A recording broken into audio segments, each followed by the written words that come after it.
wazea uyuniza muri bakumva awusiya mu kiyago nagarutse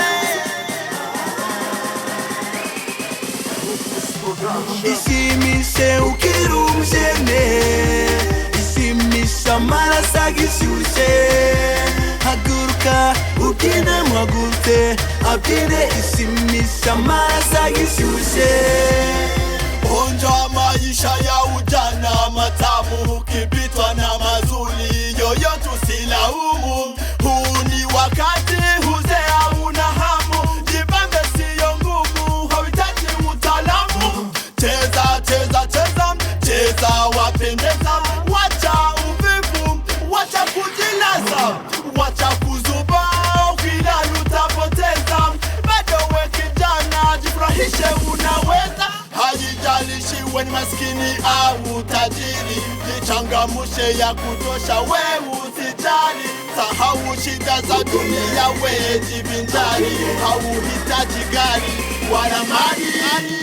Isimise ukiri umujene Isimisha amaraso agishyushye Isimise Isimise Isimisha amaraso agishyushye Umuntu abaheze beshatu n'ubuzima utandukanye butatu, tuwugose n'ubwacu tutazicuza mu busaza bwacu. Ubuzima ni bugufi, ishimishe ukiri mugufi, piga gezi mpaka kesho, kura dansi utoke jasho. Niba uri inkumi bakakwita mama, niba uri umusore bakakwita papa.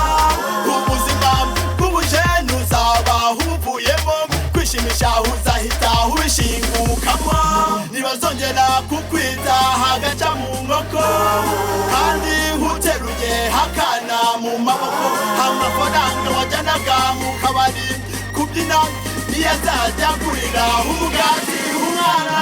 Isimise ukiri umujene Isimisha amaraso agishyushye Isimise Isimise Isimisha amaraso agishyushye Iyo ngeze mu kirori nifatira amarori, ntajya mu kirori ngaruka nta maferi. Iyo ngeze mu kirori nifatira amarori, ntajya mu kirori ngaruka nta maferi. Tukabyina we tugahambiriza, tukabyina we tugahambiriza. Ulululu ulululu ulululu ulululu ulululu ulululu ulululu ulululu.